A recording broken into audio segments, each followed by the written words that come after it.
አንጋፋው የግጥም ደራሲ ተወልዶ ያደገው በኳስ ሜዳ አካባቢ ሲሆን በልጅነቱ ከኳስ ጨዋታ ጎን ለጎን በብጥስጣሽ ወረቀቶች ቃላትን መመጠን ሐሳብን የሚገልጹ ግጥሞችን ማምረት የጀመረው ገና በለጋ ዕድሜው ነበር። ባገኘው አጋጣሚ ሁሉ ብዕርን ከወረቀት ጋር በማገናኘት እና በልጅነቱ ግጥሞችን መጻፍ የጀመረው ጸጋዬ ደቦጭ አሁን ላይ ለቁጥር የሚያዳግቱ ዘመን የማይሽራቸውን የግጥም ስንኞች ሰንዶ አስቀምጧል። አንጋፋው የዘፈን ግጥም ደራሲ ቁጥብ ንግግርና ቁጥብ ፈገግታ መለያው ነው። ሐሳቡን ለመግለጽ ብዕር ይቀነዋል። የጸጋዬ ደቦጭ አንድ የዘፈን ስንኙ ወደ ንባብ ቢቀየር መጽሐፍ ይሆናል ይባልለታል። የሚጠቀማቸው ስንኞች ውስጠ ወይራ ገለጻዎችና የሚጠበብባቸው ቅኔዎች እንደ አርኪኦሎጂስት በሐሳብ ቁፋሮ ይመረምራሉ። እነሆ ከብዙ ጥቂት ምስክርነቶች ስለ ጸጋዬ ደቦጭ። ጊዜው ረዘም ይላል። 80ዎቹ ውስጥ ነው የተዋወቅነው። ያው የኬኔዲን ስራ ለመስራት ነው። ለኔም የመጀመሪያ ስራዬ ነው የኬኔዲ መንገሻ ዘወርወር የሚለው ስራ ግጥም እሱ ነው እና እሱ ነበረ በዛን ጊዜ የሚያሰባስበው። የመጀመሪያውን ስራ ሰሩና ሁለተኛው ስራ ላይ ደግሞ አብረን ተገናኘን። በዛው እንግዲህ ቀጠልን። ከዛ ጊዜ ጀምሮ አብረን ነን። እንግዲህ ከ1979 ግማሽ በኋላ ነው ጸጋዬ ደቦጭን ያገኘሁት ማለት ነው። እኔ ሳገባ አበበ ብርሃኔ እሱ ሚዜዎች ናቸው ለማለት ለረጅም አመታት አብረን ይኖር ኦልሞስት ከ30 አመት በላይ አብረሽ ስትኖሪ እንድማማች ቤተሰብ ነን። ጸግሽን ማቀው ያው ሙዚቃ ከልጅነቴ ሙዚቃ ማድመጥ ጀመር። ሙዚቃ ልምጥ ነበርና ያው አድጌ ስለ ግጥሞች ትልቅ ትኩረት ሰጥ ያው ጸጋዬን አገኘዋለሁ። ያው እንደ ቅርብም ስለሆነ እንደ ወንድምም እንደ ጓደኛም እንደ ታላቅም ያው አብሮኝ ስለነበረ ስላለም ብዙ ይነግረኛልና ጸግሽ ትልቅ የጥበብ ሰው እንደሆነ መሆኑ ገባኝ። ያው አብሬው ነው ያለሁት። ጸግሽ ለኛ አስተማሪያችንም ነው። ብዙ ነገሮችን ከሱ ተምረናል። ብዙ ነገሮችን ያው ቀድሞ ስራ የጀመረ ነው። ሳህሊ ነው የሚባለው የዛ ሙዚቃ ቤት ባለቤት። ለሱ ሳምፕል ካቀረብኩ በኋላ ከሳምፕሉ ላይ የመጀመሪያ አልበም ላይ አባይ ነጋዴና እሄዳለሁ ሐረር ነው የተመረጠው። የነዚህ ደራሲ ደግሞ ደረጀ ተፈራ ነው የዜማው ደራሲ። ግጥሙን ጸጋዬ ደቦጭ ነው የጻፈው። እንግዲህ በዛ ጊዜ እነዛ ሁለት ዘፈኖች ከተመረጡ በኋላ ሌላ 8 ዘፈን መስራት አለብን። በዛ መሃል ደግሞ አበበ ብርሃኔም በዛ አጋጣሚ ከጎንደር የመጣበት ዘመን ነው። አበበ ብርሃኔ ደግሞ አገኘን። አበበ ብርሃኔም ያው ተከለከላሉ። ያያለና መሸ የሚለውን ዜማ ሰጠን። እነዚህን ሁሉ የጻፈው ጸጋዬ ደቦጭ ነው።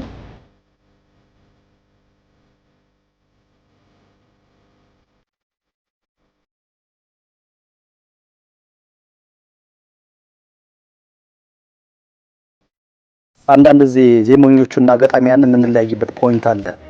ዜመኞቹ ውስጣችን እናወጣና ለገጣሚዎቹን ስንሰጣቸው በቃ ዜመኞቹ እኛንና ዜማውን የሚያዩበት መንገድ በጣም የተለያየ ነው። በጣም የተለያየ ነው። ጸጋዬ ግን በቃ ለሱ የሰጠው ቦታና ለዜማው የሰጠው ቦታ በቃ ሌላ ነው። ከልቤ በጣም ደስ ብሎኝ እስካሁንም በፍቅርም ወደው ያያል። በጣም የተቸገርኩበትና ለመስፈን ፍላጎት ያጣሁበት ዘፈን ነበር መጀመሪያ ሲመጣ። ያያለ እኔንም የሚናገር ይመስለኛል ዘፈኑ ግጥሙ። በየትኛውም አጋጣሚ ላይ መጻፍ ይችላል። ግን ሲጽፍ ልክ ከባቢውን ያያል፣ የወደፊቱን ያያል። ስለ ታሪክሽ ይጠይቅና ከታሪክሽ በመነሳት ራሱ ብዙ ነገሮችን እዛው ያዘንባቸዋል። ይሄ የተለየ ችሎታ ነው። አካሉ ቤት ገብቶ አይ ልቡ ያድራለች። አካሉ ቤት ገብቶ ልቡ ያድራለች። በየዘፈኖቹ በየአልበሞቹ መሃል ገነው የሚወጡና አልበሙን በጣም የበለጠ ጉልበት እንዲኖረው የሚያደርጉ ዘፈኖች አሉ። የመጀመሪያው አልበም በምን ገነነ ተብሎ የተባለ እንደሆነ እሄዳለሁ ሐረር በሚለው ነው። ያንን ሐሳብ ምናልባት ጸጋዬ ደቦጭ ሐረር ሄዶ ማሽላ ጠባቂዋን አይቶ የነዛን ነገሮች ሁሉ ቃኝቶ ይሆናል የሚል ሐሳብ ዛሬ ነው የሚመጣልኝ እንጂ ትናንትና ወዲያ ዘፈኑ በተሰጠኝ ሰዓት አላስበው። ግን ጸጋዬ የሚያነብ ነው። በደንብ አድርጎ ውስጥ ገብቶ የሚመራመር ነው።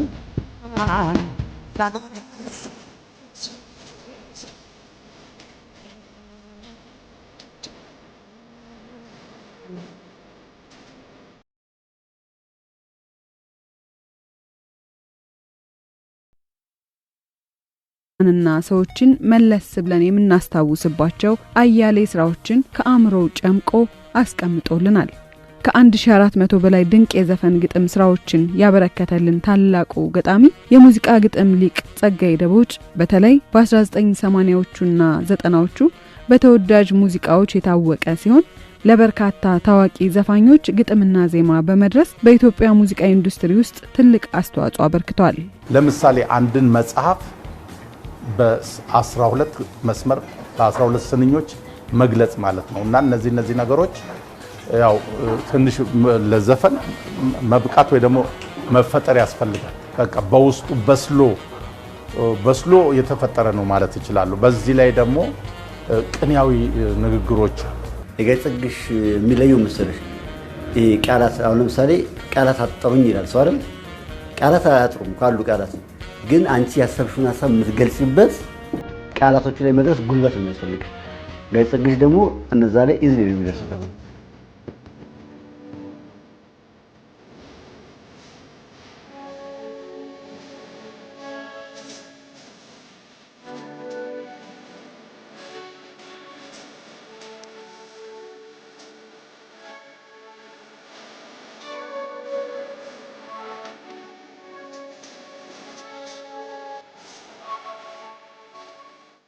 ጠንካራ የሆነ ግጥሞችን የምጽፈው ከኤፍሬም እስከ አስቢው ከ76 ጀምሮ ያው ዘማሜ ነው የመጀመሪያው አይደለም። ከዛ ጀምሮ 79 ኬኔዲ ጋር መንገሸመች 80 እዛው ኬኔዲ ጋር 80 ላይ ጸጋዬ እሸቱ ጋር እኔሽም ቢዱ ባለ ነፃነት መለሰ ቁጥር 3 ላይ ነው ብቻ ፍሳም ላይ አለ።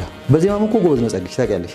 ዜማም አለ። ኤፍሬም ታምሩ መሸደና ደሩ 77 ላይ አምባሰል ሙዚቃ ቤት የወጣው ሙዚቃ የጸጋዬ ደቦጭ ዜማ ነው። ጸጋዬ ግጥም ብቻ ሳይሆን ዜማም ላይ ጎበዝ ነውና ጸጋዬ ደቦጭ ደግሞ በዛ ጊዜ እንግዲህ አስቢ 10ሩንም ግጥሞች የጻፈው እሱ ነው።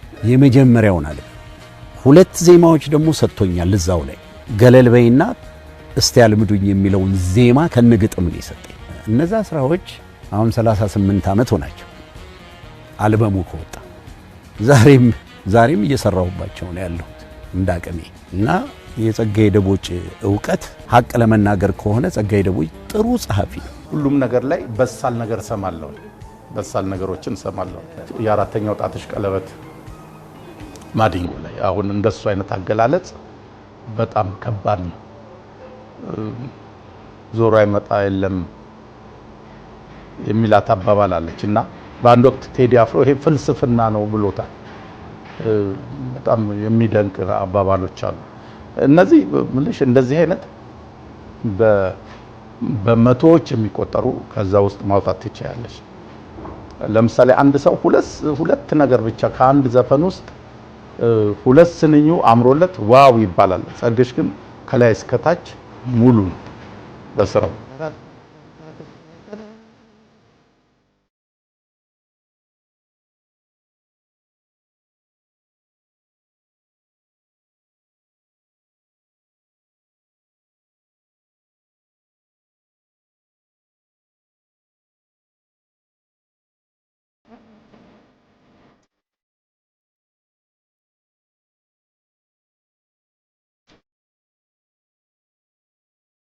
ጸጋዬ ደቦጭና እኔ በጣም ነው የምንጨቃጨቀው፣ ግን ከምነግርሽ በላይ ሐሳቤ የሚገባው ሙያተኛ ነው ብዬ ነው ማለት። ለምን የማልፈልገውን ነገር ስነግረው ጸጉሩን እንደዚህ ያሸ ይወጣል ወደ ደጅ ሲመጣ ግን እኔ የምፈልገውን ነገር ይዞ ይመጣል። ሲመለስ አይንን መጻፍ ከቻልክ ለምን እንጨቃጨቃለን ነው። ገለል በይ ከፊቴ ገለል በይልኝ ጭንቃታቢ መውደድ ገለል በይ ከፊቴ ገለል በይልኝ ጭንቃታቢ አንድምታ የሚባል አጻጻፍ አለ አይደል? እንዲህ ይመስላል የምትይው አይነት አጻጻፍ እንደዛ የሚጠቀሙ ይሄ ነው ጥበብ የሚባለው ማለት። አንድ ነገር ፊት ለፊት ብቻ ፍርጥ ካረግሽው ሴንስ ስሜት አይሰጥሽም። ገባሽ? ዞር ማድረግ ያለብሽ ጠጠር ባለው አማርኛች ዞር አድርገሽ አቅምሽ የምታየው በሱ ነው። መግጠም እኮ ሊቻል ይችላል ፊት ለፊት። አሁን ለምሳሌ መሀሌት ማዲንጎ ላይ የሰራውን አይተሽ ከሆነ ወረቡ ግም ሲል ቀሰቀሰ ለሊት ወረብ እንሰማለን ከበሮ እንዳለ እናውቃለን በጥበብ ተደርጎ ሲመጣ ግን ምንድነው የሚሆንብሽ አዲስ ባይተዋር ትሆኝና ትሰሚያለሽ አንቺን ባይተዋር ማድረግ ጋይጸግሽ በጣም ይችላል ይሄ ዘፈን ትንቢት እንዳለው ያስረዳል እና ይሄ ዘፈን ሲሰማ በጣም ደስ የሚል ስሜት ይሰማኛል አባቴን በጣም ወደዋለሁ በቃ ዘግቼ ነው ከሱ ጋር የምጫወተው ካሴት እያወጣው ከፍታለሁ ይሄ እንደዚህ ነው የሚለው ይለኛል ይሄ እንደዚህ ነው ግርም ይለኛል የሚያነሳቸው ሐሳቦች እንዴት ሊመጣለት እንደቻለ ብቻ ያለው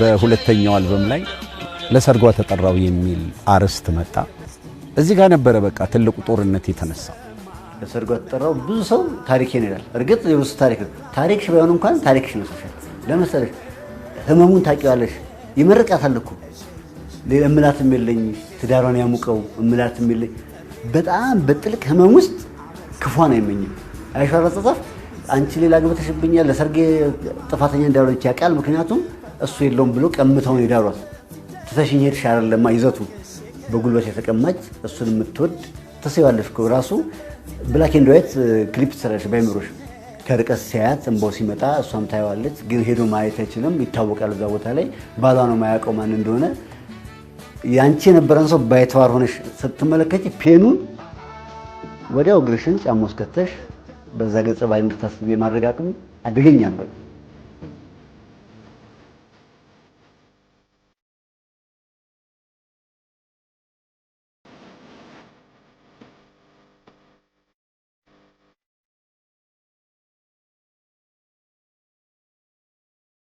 ግጥሙም ተጻፈ ተሰራ ዘፈንኩት እኔም ተገድጄም ከዛ የሁለተኛው አልበም ሊወጣ ሲል እንደዚህ እንዳንቺ ጠያቂ እንደዚህ መጥቶ የትኛው ዘፈን ነው አሁን ይታወቅልኛል ጥሩ ይሆንልኛል ብለህ የምታስበው ምናምን አለኝ እንግዲህ ልዩነቱን እንድታስቡት እና ለኔ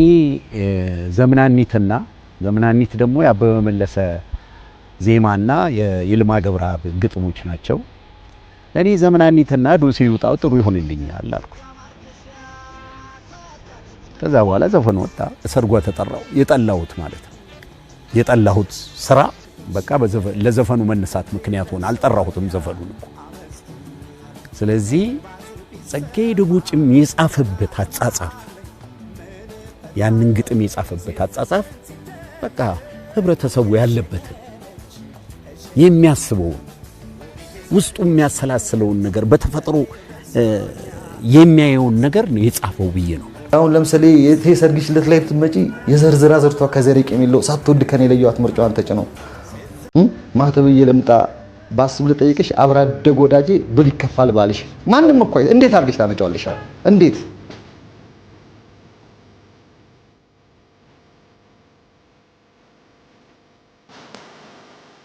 ጸጋዬ ደቦጭ ቃላትን በሙዚቃ ሲገልጽ ከስዕል በላይ ያንጸባርቃሉ የፈጠራ ስራዎቹ በጥልቅ የቃላት አጠቃቀምና ስሜት ቀስቃሽነት የሚታወቁ ናቸው ለዚህም በ1982 ዓ.ም በነበሩ ተወዳጅ ሙዚቃ አልበሞች ላይ ትልቅ ተሳትፎ ነበረው ለግጥም የሚጠቀማቸው ቃላት በሳልና ጥልቅ ናቸው በፋና ላምሮት የአሸናፊዎች አሸናፊ ውድድር ላይ በሀገራችን የሙዚቃው ኢንዱስትሪ በግጥምም በዜማም በቅንብርም በድምጻዊነትም ጭምር ታሪክ የሰሩ አስተዋጽኦ ያበረከቱ እዚህ መድረክ ላይ ደግሞ ያለነሱ ስራ መድመቅ በተወዳዳሪዎቻችን አይቻልምና ለዚህ ትልቅ አስተዋጽኦ ያበረከቱ ባለውለታዎችን ሁሌም ያመሰግናል የዘንድሮ የክብር እንግዳችን የግጥምና ዜማ ደራሲ እጅግ በጣም የምንወደውና የምናከብረው ጸጋዬ ደቦጭ ነው እባክህን ወደዚህ እንድትመጣልን በክብር እንጠራሃለን ከልብ እናመሰግናለን በሰጠኝ ነገሮች ላይ ብዙ ያስቸገሩኝ ለጉሮሮ ያስቸገሩኝ ግጥሞች ነው ጸጋዬ ውለታ የተዋለለት ሰው ነው ዛሬ ገባሽ ማመስገን ይፈልጋል ስለዚህ የጸጋዬ ጉሮሮ ደግሞ ለእንደዚህ አይነት ነገሮች በጣም ምቹ ነው ጸሐፊው ደግሞ ማን ነው ጋይ ጸጋዬ ቁጭ ማድረግ ማለት ነው በቃ ወሰድሽ ገባሽ ስለዚህ ያዘፈን ምን ሆነ ቀና ብሎ ጥቁር ሰማይ ዝቅ ብሎ ጥቁር አፈር ሲልሽ የኦና ነገር ነው የሚታየሽ ለሞተው ሰው ውለታ አልዋለለት ሰው ለሞቱ በቃ ዳግመኛ ቢፈጥረው ብሎ የሚመኝበት መንገድ በጣም ከባድ ነው እሱ ላይ የተለየ ጥበብ ነው የማየው እሱ የጋሽ ጸጋዬን ግጥም ብቻ ሳይሆን የጸጋዬ እሸቱ ማጫወት ማለት ነው። እሱ ላይ በጣም ልዩ ጥምረት ለኔ እሱ ነው። በጣም ዝርዝር ብለው ቀልብጭ ብለው ሐሳባቸው እያንዳንዳቸው መስመሮች ራሳቸውን የሚገልጹ መስመሮች ናቸው።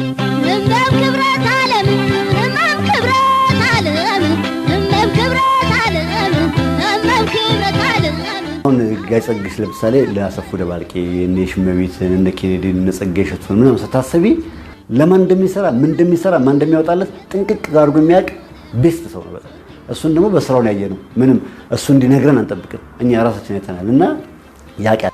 ጸጋዬ ደቦጭ አሳዛኝ የሆኑ ነገሮች ላይ የሚያደላ ይመስለኛል።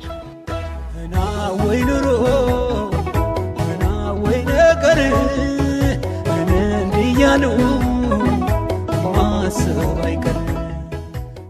ያው በርካታ ድምፃውያኖች አሉ ተጠይቀን የምንሰራው፣ ግን አንዳንዶችን ደግሞ ራሳችን የምንሰራቸው ያሳደግናቸው ልጆች አሉ። አንዱ ማዲንጎ ነው።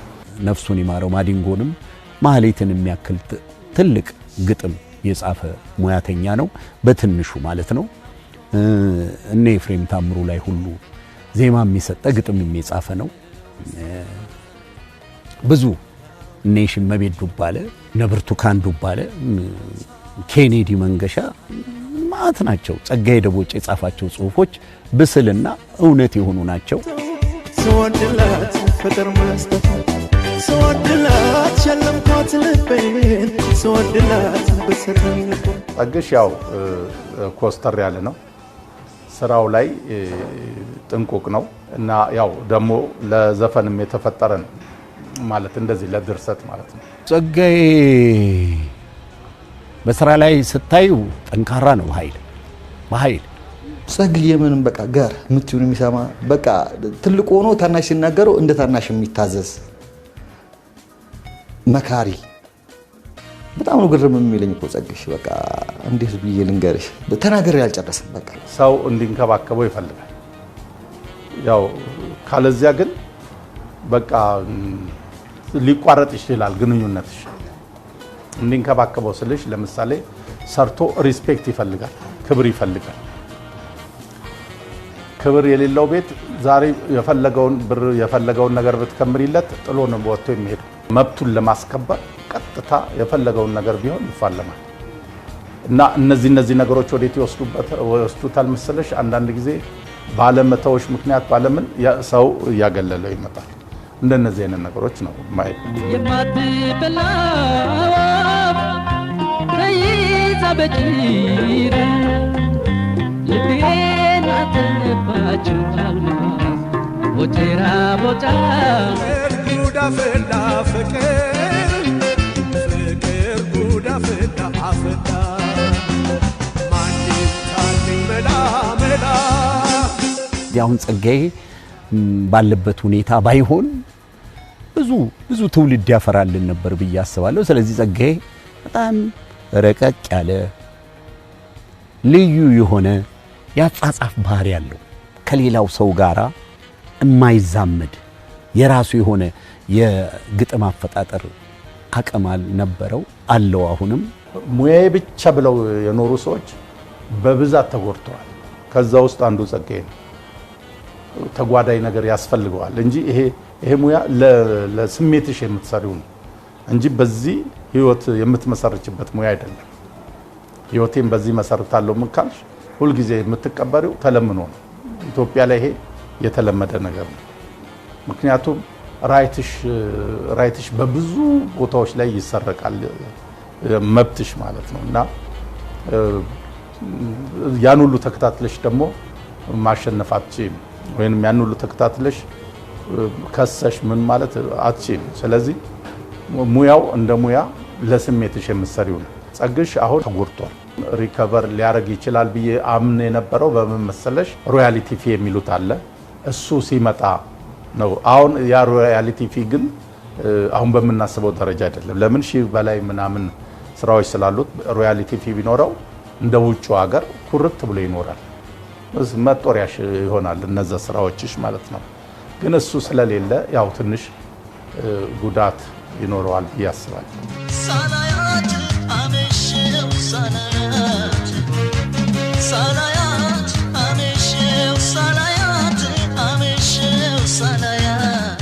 ጸጋዬ ደቦጭ እንግዲህ ጤና እንዲሰጠው እድሜ እንዲያበድረው የልጆቹ አባት አድርጎ ረጅም እድሜ እንዲያኖረው እመኛለሁ።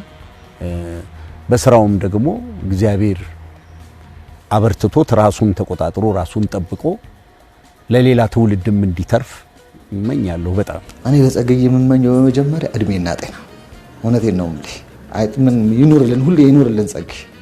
በቃ ይህን ያህል ትልቅ ነገር አስቀምጦልናል።